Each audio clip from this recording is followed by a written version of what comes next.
Thanks for watching County Report this week. I'm Susan Kenedy. We begin this week with the county's 10th annual Maryland Hispanic Business Conference. Minority business owners participated in the full-day event to learn how to grow their businesses through government contracting. Several government officials, including Executive Ike Leggett, attended the event, the largest of its kind in the region. Lorna Virgili was also there. Lorna?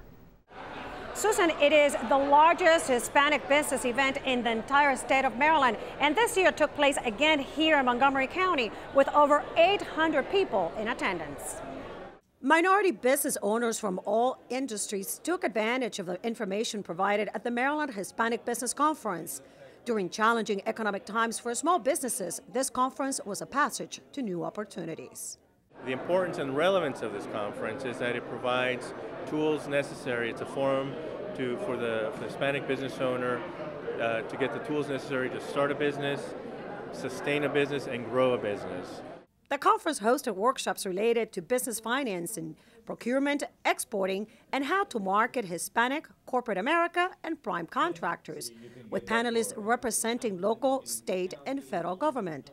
Also in the program, an awards luncheon ceremony where 8 prominent Hispanic business owners and community leaders were honored for their contributions, and where high-profile elected officials voiced their support for the event. The importance is that Montgomery County has more businesses in Montgomery County, Hispanic businesses, than anywhere throughout the state of Maryland. This helps us to network and to build and to grow those businesses. The Maryland Hispanic Business Conference for the last 10 years has been a very valuable program. It brings together not only Hispanic businesses, but all sorts of businesses together in a networking opportunity, an information sharing opportunity. There are 21,000 Hispanic businesses in Maryland. It is estimated that 50% of them are located in Montgomery County. The state's Department of Labor Licensing and Regulation is a long-standing conference sponsor. We're always going to commit to support this conference because it's such a big deal to make sure that the new Americans in Maryland are working up to the fullest and highest possible potential that they have. And to wrap up a full day of business, a social hour with Latin flavor. The conference will be held again next year in Montgomery County. For County Report this week, Lorna Virgili. Councilmember Nancy Floreen has been reappointed as the chair of the Transit Subcommittee for the National Association of Counties. In her role, she'll be talking with leaders from more than 2,000 counties across the country, sharing best practices and common challenges related to transportation and transit. The challenge for the National Association of Counties is the issue that I've been fighting for since I've been at the council, which is more money for transportation. And we're totally dependent, of course, upon the federal formulas at this point. And anyone reading the news knows nobody knows what are we going to do in terms of investing in infrastructure. This is an issue felt across the country. The transit programs in particular require, significant upfront dollars. And we've witnessed the challenges at the Dulles Rail, that's for sure. And then significant operating costs. And who underwrites all that? That's the public. And the question is, where is that money going to come from? AmeriCorps volunteers met with County Executive Leggett as they began their first day of work here in the county. 7 volunteers have started their duties at the county's Community Engagement Cluster, which includes the county's regional services centers. The group will be working as community engagement specialists in the centers. They will engage in diverse community programs and assist regional center directors with constituent concerns. They will support each of the directors to fulfill the mission of their office, particularly working with the Citizens Advisory Boards and bringing the Gilchrist Center to each of the regional service centers so that we're blending the geographic focus with the immigrant engagement focus. Well, understanding how important it is to the county executive that the underserved populations, the people that most need help, that's our role, that's what we're there for. Understanding that we're there to kind of fill in the gap for them on his behalf. And he mentioned about the budget and particularly education, public safety, and the vulnerable population being served. So those are his 3 priorities. So that's where we come in, helping the vulnerable populations. Still ahead on County Report this week, an update on a construction project underway in the city of Rockville. And the superintendent of schools takes his show on the road. Stay with us.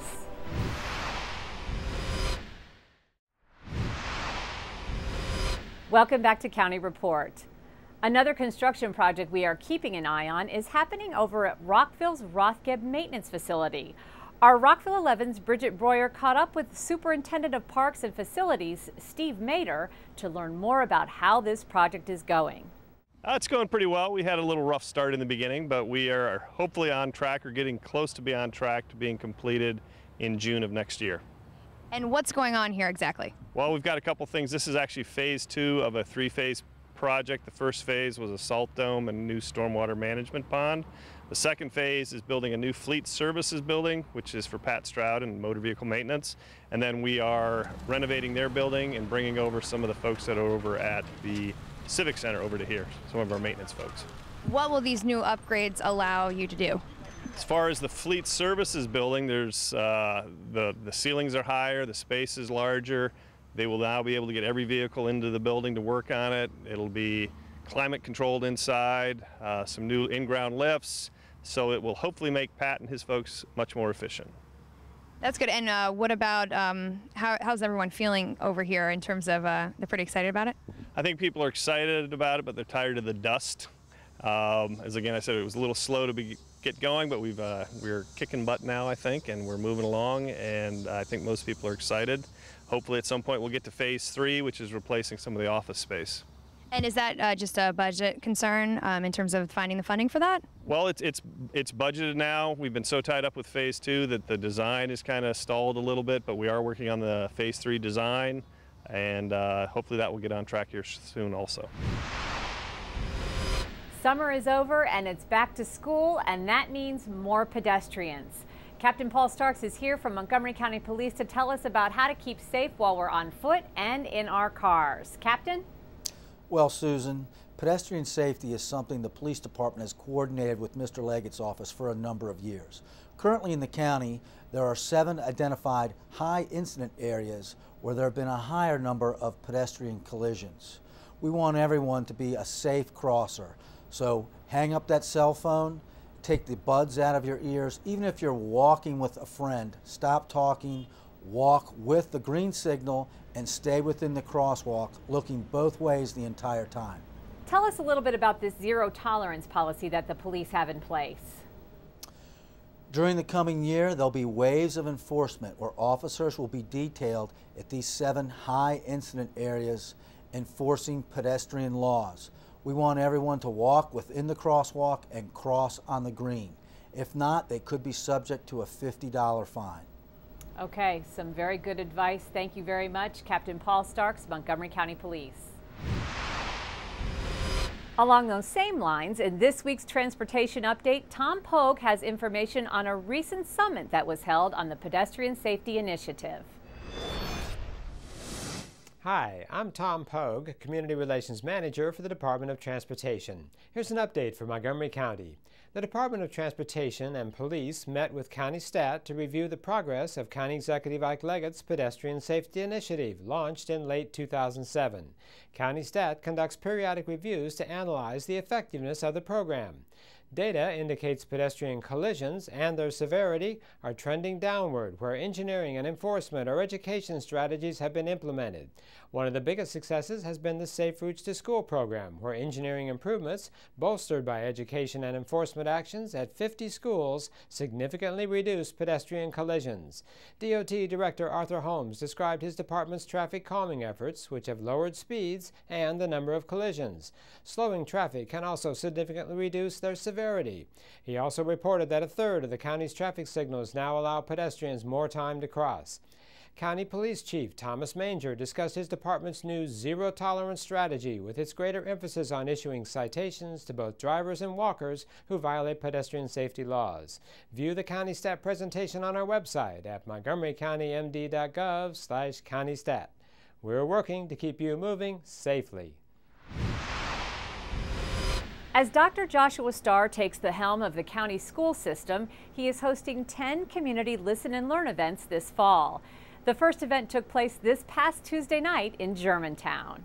Dozens of parents and community members gathered at Northwest High School to participate in Dr. Joshua Starr's Listen and Learn event. This is our first Listen and Learn event with the community, so you're going to set the tone for the rest of the year, so I'm very much looking forward to it. The superintendent fielded questions and concerns from the audience on a variety of topics to include SATs, special education, demographics, the curriculum, and safety and security. But what can be done to alleviate the overcrowding at lunch here? My concern is about staffing. I was wondering what your view was of the magnet school program. I wanted to hear what he had to say. I want to learn more about him and where he came from and what he's going to bring to this table. I really liked it. I thought it was going to be a little too maybe formulaic. I thought it was going to be a little rehearsed, and I didn't feel that way at all. I thought he was very genuine. I thought he very thoughtful about what each of the people asked. I learned a lot through that. I think this is very helpful for anyone just to get a handle on what's going on with our school system right now. And it's interesting to hear that other parents share the same concerns and sharing of strategies and opportunities. It's a wonderful opportunity to hear from the community as well as staff about what they think is working in the Montgomery County Public Schools, what they feel needs adjusting, what we can do differently so that we can get better. After we have all 10 events done, plus the 6 with staff and the ones with kids, we're going to, put it all in the blender, so to speak, take a look at it and say what patterns emerged as high priority, what things do we need to deal with immediately, what things, do we want to have in the back of our mind. We really got to go through the data and just take a look and determine what our course of action should be. 9 additional Listen and Learn events are scheduled throughout the fall. Visit the MCPS homepage and search keywords Listen and Learn for details. In addition to community Listen and Learn events, Dr. Starr is also holding Listen and Learn events for MCPS staff members so they can voice their concerns, questions, and ideas. Dr. Starr will also get to hear from students during 2 student town hall meetings. Still to come, a sneak peek at the county's newest entertainment venue, and we'll introduce you to the newest member of the Montgomery County Planning Board. Keep it here on County Report This Week.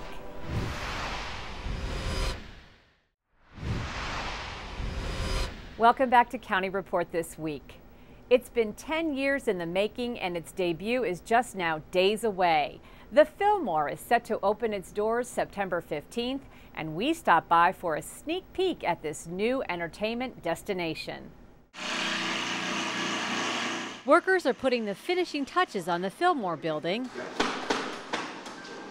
This latest jewel in the crown of downtown Silver Spring is just days away from opening.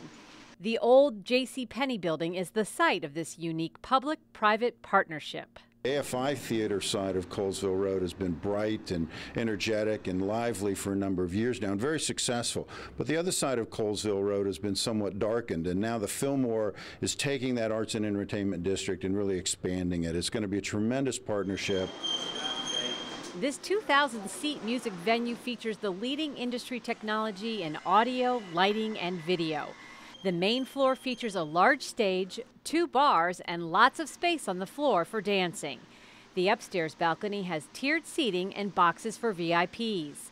Dye says it's expected the music venue will bring millions of dollars in revenue to downtown Silver Spring. As a live entertainment venue, it doesn't get easier to get to than the Fillmore, with county parking garages right next door, within a block and a half, a metro just down the street.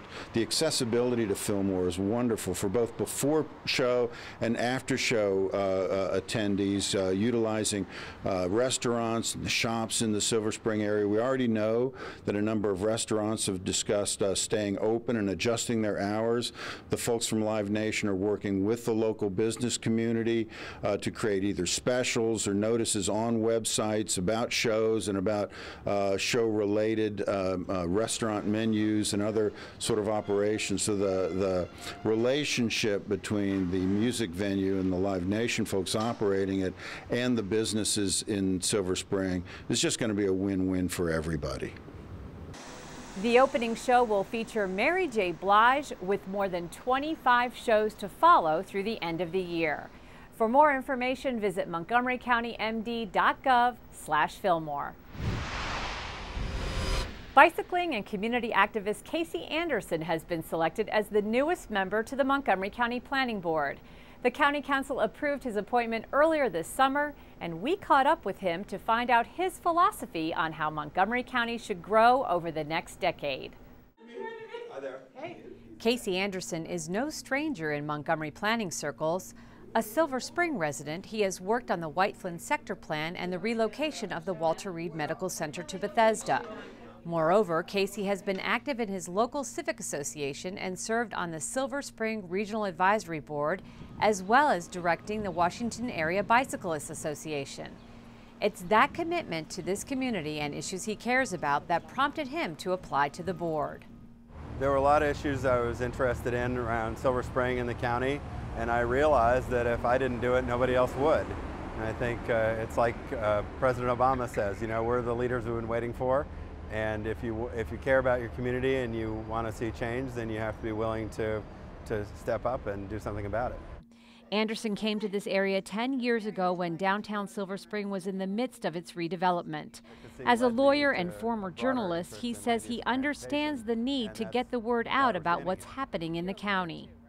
You know, it's natural for people to be apprehensive about the things that are happening around them. It's not quite what they're used to, and I think that we need to articulate a vision of what this is going to look like when it's all done, and explain how it is that we think that we can make it work to everyone's advantage. That instead of being threatened by it or being run over by it, that we're going to make it work for us, and I want to be part of that. The relationship between bicycling and other parts of transportation. There are those folks in the community who identify Casey Anderson with his role in the world of biking. It's that love that spiked his interest between land use and transportation planning. He says he believes society has become more accepting of bicyclists on the road, that they are more a part of the transportation scene today.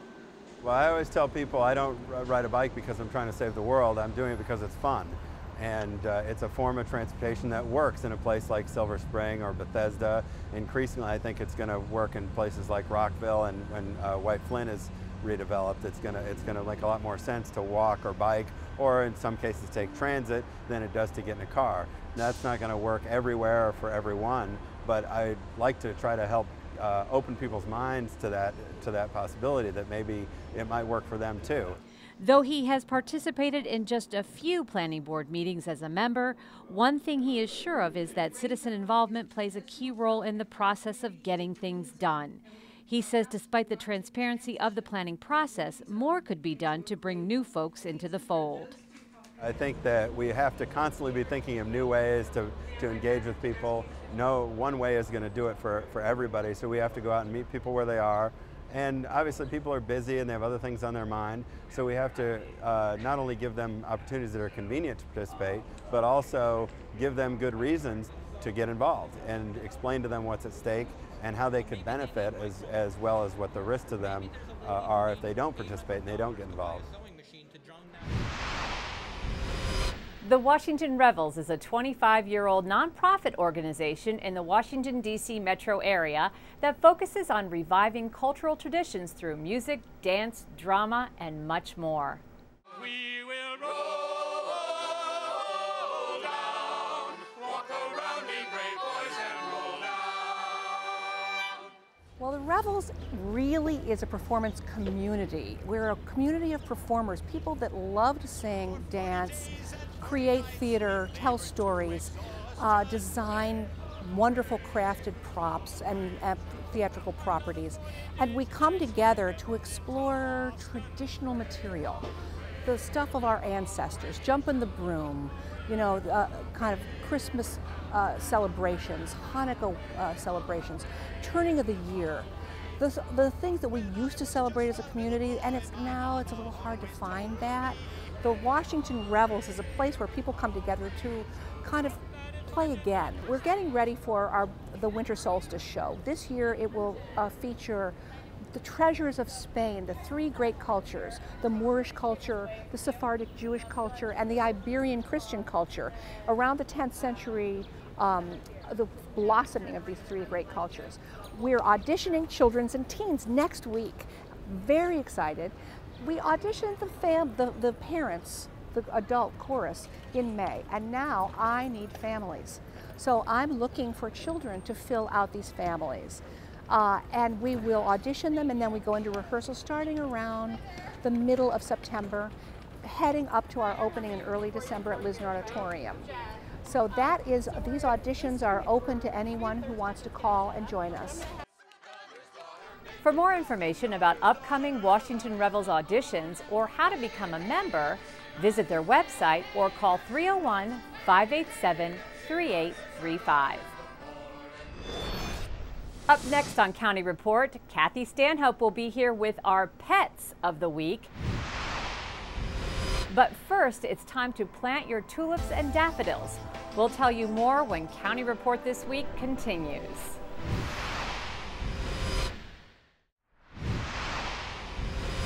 Welcome back to County Report This Week. In our health tip this week from Montgomery College, a lesson in resistance training. Hi, I'm Brenda Salas, Wellness Coordinator at Montgomery College. Today, I'll give you some tips for helping you to maintain your positive health and increase your overall fitness. So let's get started. In today's Healthy Tips, we're going to talk about resistance training. The American College of Sports Medicine says that we should resistance train, that is strength train, 2 to 3 non-consecutive days of the week. The challenge is finding the time to go to the gym. I'm going to present you a way to get that recommendation in right in your home, right in your office, using something called a resistance tube. You're going to take your tube, fold it in half, put the handles together, take it around the middle of your back, right along the shoulder blades. And all you do is push the tube forward and bring it back. Now, when you work your muscle groups, you want to work muscles that oppose each other at the joint action. So if I have my arms going forward, I have to do something making my arms go back. So what you want to do is take your tube then in front and pull it apart. As you do this, squeezing shoulder blades together. This is going to work the posterior deltoid, or the back side of the shoulder, and the muscles in between the shoulder blade. Step on the tube with both feet, take the handles to the shoulder, and push overhead. This is an exercise called overhead press that's going to work a muscle called the medial deltoid, or the muscle that is right on top of the shoulder. If I'm moving my shoulders and arms up, I have to do the opposite joint action to work the latissimus dorsi, the big muscle in the back. And all I'm going to do is pull the tube down. As I pull it apart, as I pull it down. You can add lower body if you like by adding a squat to it as well. Tune in again for more healthy tips. I'm Brenda Salas. See you next time. This week in our Pet of the Week, Kathy Stanhope has 2 friends who are looking for a new home. Hi, this is Kathy Stanhope with your Pet of the Week at the Montgomery County Humane Society, and I am here with a pair of guys that you just have to meet to believe. This is Calypso right here and Rome over here.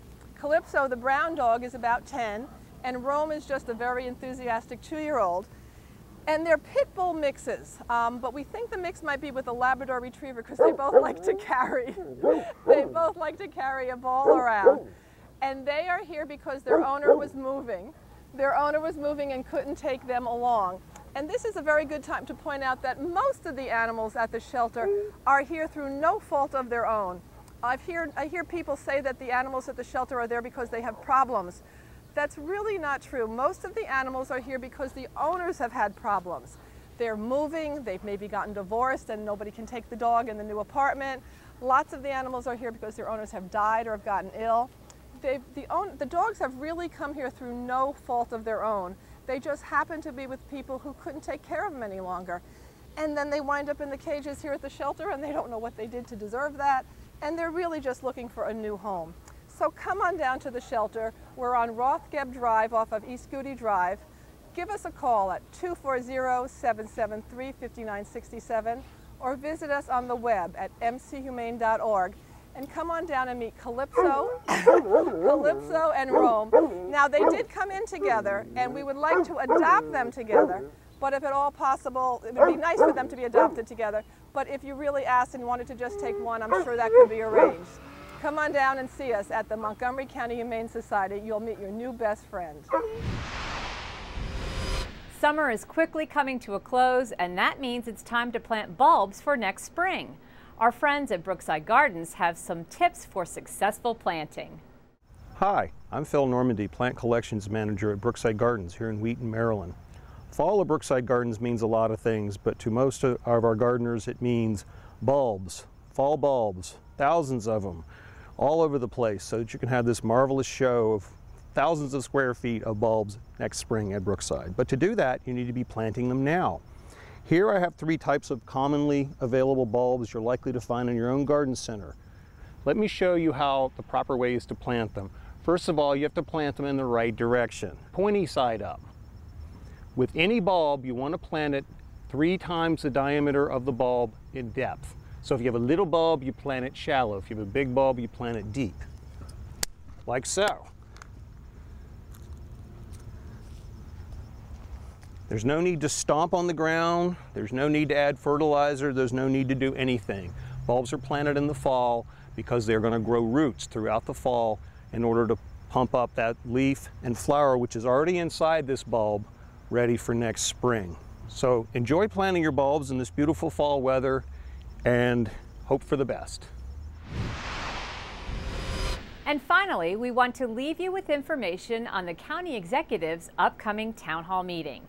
The event is scheduled for September 21st at 7:30 p.m. at Westland Middle School in Bethesda. Residents are encouraged to bring their questions and comments. The event will be televised at a future date on County Cable Montgomery. Well, that wraps up this edition of County Report This Week. I'm Susan Kenedy. Thanks for watching.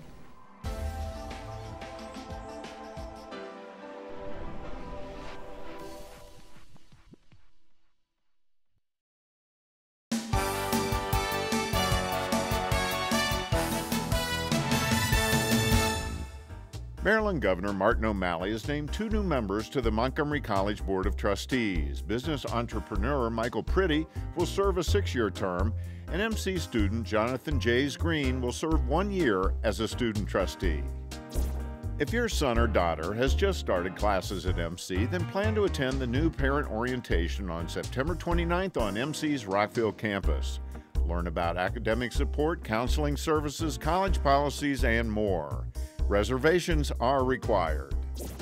Don't miss the Rockville campus annual Art Department faculty exhibit now showing at the Sarah Silberman Gallery. View the latest works of more than 20 faculty members now on display through September 30th. For more information about the endless possibilities at your community college, visit our website at montgomerycollege.edu.